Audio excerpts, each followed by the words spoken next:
Prevention is better than cure.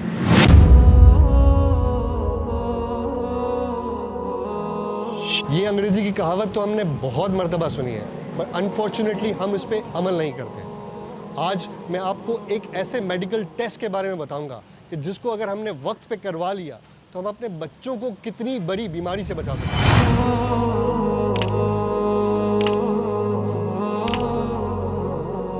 आज मैं आपको मिलवाऊंगा पाकिस्तान मेडिकल एसोसिएशन के फॉर्मर सेक्रेटरी जनरल डॉक्टर कैसर सज्जाद से, जो हमें बताएंगे कि ये रिपोर्ट कौन सी है और उससे कौन सी बीमारी से बचाया जा सकता है बच्चों को। तो आइए चलते उनसे मिलते हैं।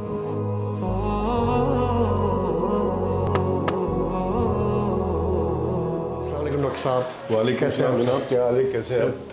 Thank you very much sir. आज आपके पास जो आए हैं वो चंद सवालात लेके आए हैं जिसके बारे में थोड़ी सी नॉलेज चाहिए। आपका माशाल्लाह इतना बैकग्राउंड है, इतना टाइम आपने गुजारा है मेडिकल फील्ड में, तो हम आपसे जानना चाहते हैं कि सर थैलीसीमिया की जो बीमारी है वो है क्या?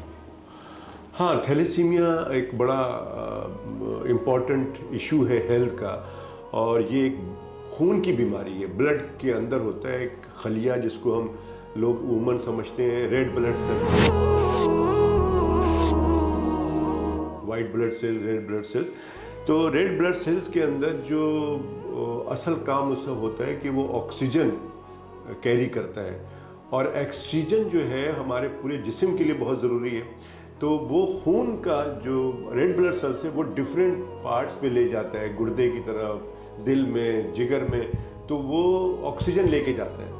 अगर वो रेड ब्लड सेल्स में ऑक्सीजन नहीं है, उसकी कमी है, तो उसको वो आदमी बीमार होता है। और थैलेसीमिया में यही होता है कि हीमोग्लोबिन की साइज़ बड़ा हो सकता है, वो हीमोग्लोबिन की कमी होती है, और उसकी वजह ये होती है कि रेड ब्लड सेल की कमी होती है, उसका साइज़ बड़ा हो सकता है, डिफरेंट तरीके का होता है। तो इसकी वजह से हेल्थ इश्यूज आते हैं, और इसको हम थैलेसीमिया कहते हैं, कमी की वजह से। ओके सर, तो ये बीमारी कराची में बहुत दिखती है, इनफैक्ट पूरे पाकिस्तान में बहुत दिखती है, तो उसकी वजह क्या है, ये कैसे होती है? देखिए, इसकी सबसे बड़ी वजह ये है कि मैं समझता हूँ कि गफलत है थोड़ी हमारी, और होना यही चाहिए कि हमें इसमें अवेयर करना चाहिए, लोगों को बताना चाहिए, और लोगों को ख़ुद भी मालूम करना चाहिए कि ये थैलेसीमिया बार बार बोला जाता है। थैलेसीमिया के बहुत मुख्तलिफ लोग कैंप्स भी लगाते हैं, आप लोग भी काम कर रहे हैं बहुत अच्छा। तो इसमें लोगों को ख़ुद आगे बढ़ के मालूम करना चाहिए कि भाई ये थैलेसीमिया क्यों हो रहा है, हमारे फ़लाँ ख़ानदान में के फ़लाँ को हो गया है, हमारे घर में है, तो इसको तो ऐसा क्यों है और इसकी वजह क्या। तो ये फिर यकीनन जब लोगों को पता चलेगा तो इसको रोका जा सकता है, कमी इसमें हो सकती है। अगर प्रॉपर तरीके से अंडरस्टैंड कर लिया जाए तो इसको रोकना बहुत आसान है। सर ये पेरेंट्स से इनहेरिट होता है बच्चे में, तो सर ये क्या रीज़न है, मतलब किस तरह? देखिए, अगर होता यही है कि अगर माँ बाप में से कोई एक होता है अगर थैलेसीमिया का पेशेंट है, तो और वो इतना सिम्टम नहीं है, जैसे माइनर होता है तो माइनर में सिम्टम लेस होता है, पता नहीं चलता है, कोई किसी किस्म की कोई शिकायत नहीं है, और उसमें शिकायत जैसे मिसाल के तौर पे थकावट है, गिरी सी तबीयत रहती है जी, तो इनके हीमोग्लोबिन लो रहता है, कमज़ोरी सी लगती है, वीकनेस है, तो फिर उसका टेस्ट कराया जाए। लेकिन जब कोई तकलीफ़ नहीं है, कोई प्रॉब्लम नहीं है, लेकिन प्रॉब्लम है, तो बच्चे जो डिलीवर होते हैं, जो पैदा होते हैं, उसमें कोई प्रॉब्लम नहीं होती है। लेकिन अगर दूसरा पार्टनर, सपोज अगर खातून में थैलेसीमिया के है लेकिन मर्द में भी थैलेसीमिया के प्रॉब्लम्स हैं, तो जो बच्चा पैदा होगा वो थैलेसीमिया की डिज़ीज़ के साथ पैदा होगा। अब जब वो डिज़ीज़ के साथ जब पैदा होता है, वहाँ प्रॉब्लम आ जाती है, फिर वो सारे सिम्टम्स होने शुरू। यानी दो माइनर, अगर वालिद और वालिदा दोनों थैलेसीमिया माइनर है, तो वो मेजर बच्चा पैदा होता है तो वो मेजर थैलेसीमिया होता है जिसमें प्रॉब्लम आती है, उसमें प्रॉब्लम होती है। तो इसलिए बहुत सारे ऐसे होते हैं जिसमें कि पेरेंट में से एक है थैलेसीमिया के, उनमें जरासीम चला गया, बच्चा पर डिलीवर हो गया उसमें थैलेसीमिया के, लेकिन सिम्टम फ्री है, उसमें कोई प्रॉब्लम नहीं है, उनकी ज़िंदगी गुजरती रहती है, उनको पता भी नहीं चलता। बहुत सारे ऐसे लोग हैं जो कि थैलेसीमिया माइनर में घूम रहे हैं, लेकिन उनको कोई प्रॉब्लम नहीं है। सर अब इसका हल क्या, मतलब कैसे ऐसे मेक श्योर किया जाए कि बच्चा देखिए, हल बहुत आसान है। जैसे मैंने पहले कहा कि इसको लोगों को चाहिए कि वो अवेयर हों लोगों को खुद चाहिए कि थैलेसीमिया है क्या, अजीब बातें हो रही हैं। और ख़ासकर मैं कहूँगा कि जिनकी शादी हो रही है उनको तो चाहिए कि उनको मालूम करना चाहिए कि थैलेसीमिया क्या है, क्योंकि अगर आपको जब पता चल जाए कि आप अगर थैलेसीमिया माइनर हैं कि नहीं है, और जब है तो आप जिससे शादी कर रहे हैं उसको फिर थैलेसीमिया का पेशेंट या थैलेसीमिया माइनर नहीं होना चाहिए। अच्छा, इसमें आई थिंक 6-7 साल पुरानी बात है, कानून भी बन चुका है।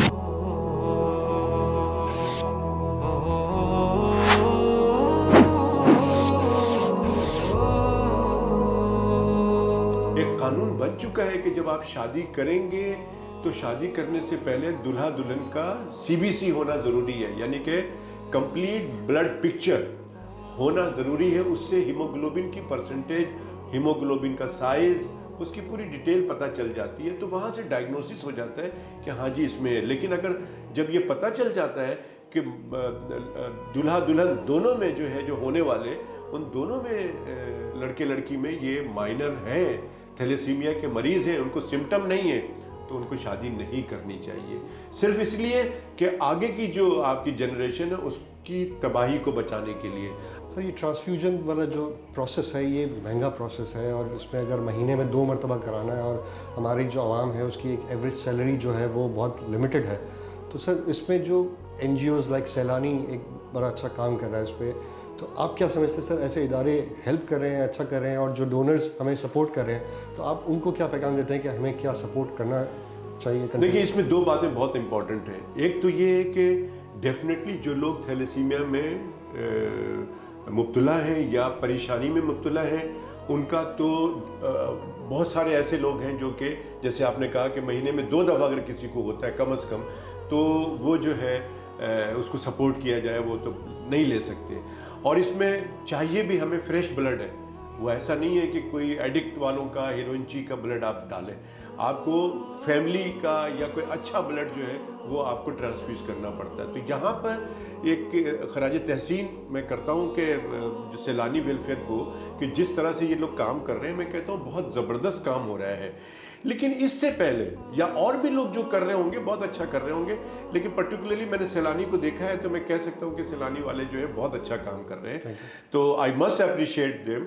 लेकिन इससे पहले मैं हमेशा बात करता हूँ, और हमारी जो ऑर्गेनाइजेशन है पाकिस्तान मेडिकल एसोसिएशन, उसका नारा भी यही है कि prevention is better than cure, एहतियात इलाज से बेहतर है। तो वाई नॉट कि आप बजाय थैलेसीमिया में मुब्तला हों उससे पहले उसका इलाज करें। जितने लोग हैं, अभी मुझे एग्जैक्ट तो पता नहीं है कि पाकिस्तान में अब तक कितने मरीज़ हैं थैलेसीमिया के, लेकिन जितने भी हैं कम से कम हम इसको रोक तो दें। यहाँ पे मज़ीद तो नहीं आने चाहिए। मज़ीद नहीं आने के लिए एक कानून बना हुआ है, सरकार उसकी इम्प्लीमेंटेशन के लिए भी काम करे, और हम आवाम अपनी सेफ्टी के लिए इस चीज़ को पॉजिटिवली देखें, इसको मुस्बत बनाएं कि जी शादी से पहले हम एक CBC करा के देख लें, बात बढ़ाने से पहले, रिश्ता कंफर्म करने से पहले कि मज़ीद जो है खूब मिल रहे हैं, आ रहे हैं, जा रहे हैं, और बात बिल्कुल पक्की हो गई, फिर हम CBC कराएं तो बड़ा मुश्किल हो जाएगा। शुरू में ही अगर हम CBC करा लें तो इसकी प्रिवेंशन हो जाएगी और आइंदा के लिए आप सेफ हो जाएंगे। मैं समझता हूँ कि ये बहुत इम्पॉर्टेंट है तमाम लोगों के लिए कि prevention is better than cure.